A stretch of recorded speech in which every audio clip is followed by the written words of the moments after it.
Good afternoon, everyone. The title of my persuasive speech is that fighting should be eliminated from the sport of hockey completely.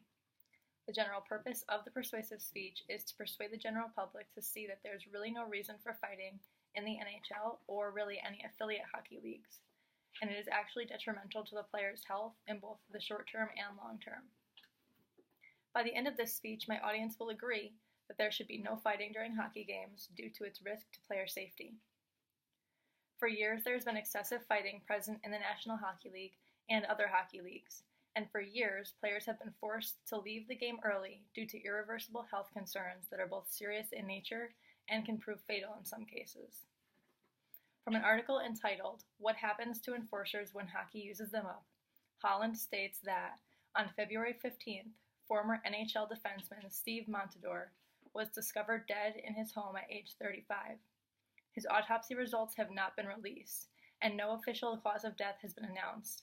However, we do know that he had taken part in 69 NHL fights, according to hockeyfights.com, and a couple dozen more in the OHL, which is the Ontario Hockey League. We know his career was ended prematurely by recurring concussion symptoms. We know he had battled depression and had pledged to donate his brain to study signs for CTE. CTE, which is also known as chronic traumatic encephalopathy, is a disease that causes neurodegeneration similar to Alzheimer's disease and is caused by repeated blows to the head and multiple concussions.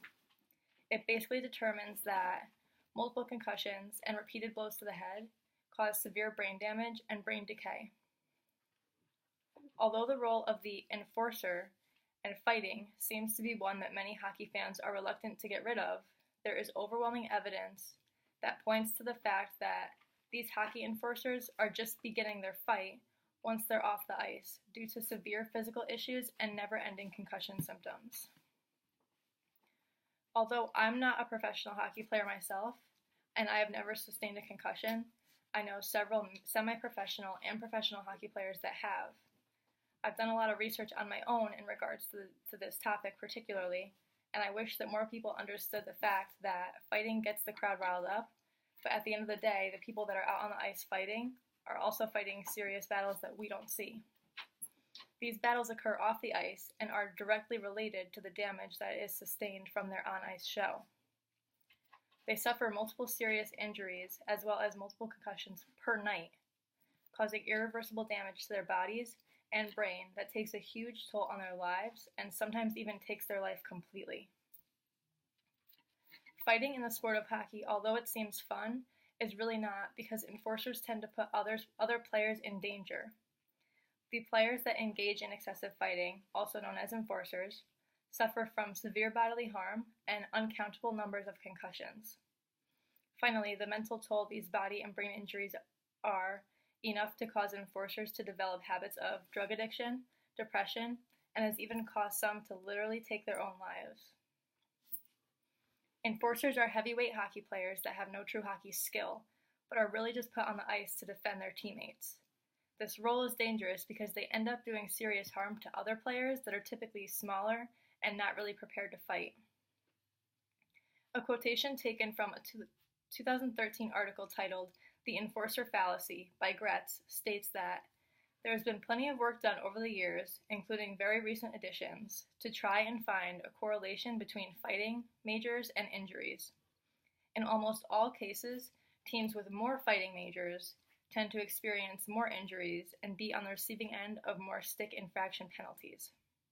This basically means that on teams where enforcers are present, there seems to be an increased number of injuries to other players, as well as a record number of penalties involving illegal stick action.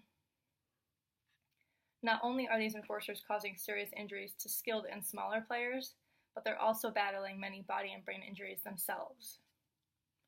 According to Dater, in a 2013 article titled "Former Avalanche Enforcer Scott Parker Battling Effects of Concussions," at age 35, Scott Parker is a retired Colorado Avalanche enforcer. He suffers from debilitating concussion symptoms, seizures, memory loss, vertigo, and even nausea. He wakes up in the morning in a complete fog and has difficulties getting out of bed in the morning. He not only has to make a note outlining what he needs at the grocery store, but he needs to even make a note just to remind himself to go to the grocery store. This is something that not only Parker faces, but many hockey enforcers, current and retired, are facing. They're all experiencing similar symptoms due to their grueling job on the ice. This is all made evident in a quote taken from the same article, where Dater states, "Parker spent his whole career trying to protect others and to keep them safe. That's the job of an NHL enforcer. They roam the ice as hired muscle, the guy called upon to retaliate if someone attacks their teammate. Parker took it as a solemn vow. He estimates he participated in around 400 hockey fights and absorbed at least 4,000 punches to the head and face, and suffered 20 to 25 concussions.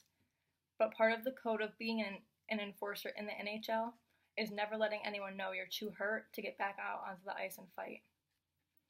The harm that these guys do to their bodies and brains are issues that will stay with them for the rest of their lives.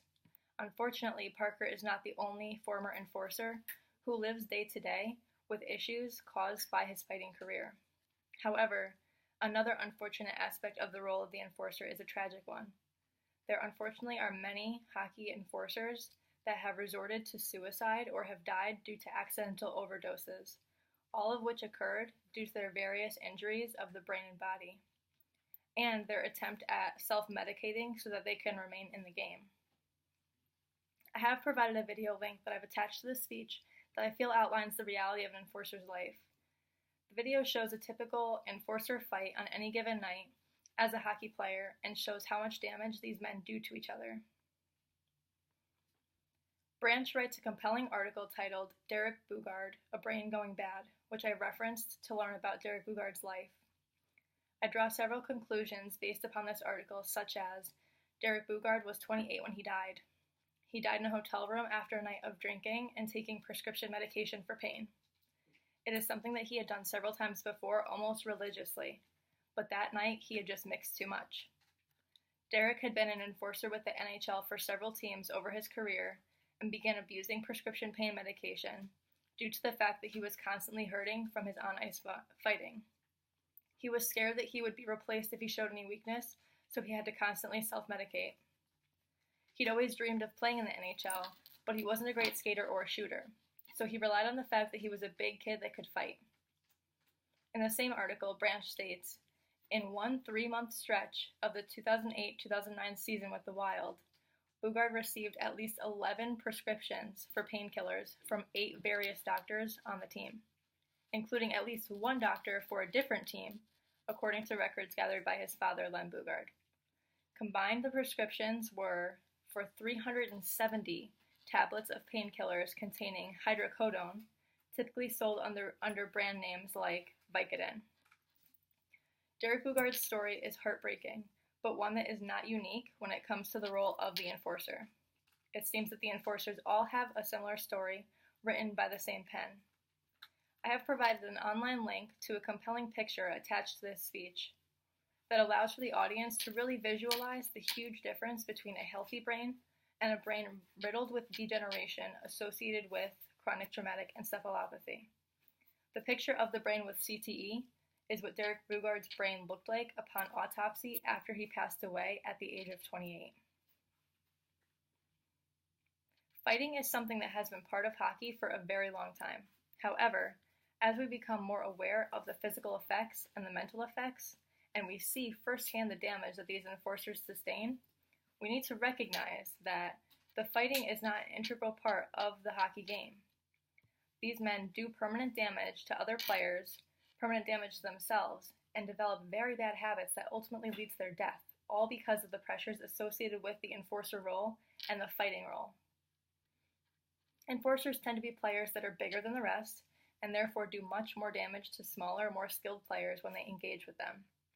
The enforcers also tend to have to fight each other to get the crowd going or to increase team morale, which causes an insane amount of damage to their bodies and minds. This damage to their bodies and minds sticks with them, causing early retirement and even early death due to drug overdoses or suicide. By changing the way that the game of hockey is played and making the game more about skill as opposed to fighting, we can decrease the number of enforcers and in turn decrease the number of injuries that are sustained overall in the game. Hopefully that will lead to improved qualities of life for the remaining hockey players because there will be less body and mind injuries that they carry over into retirement. Thank you.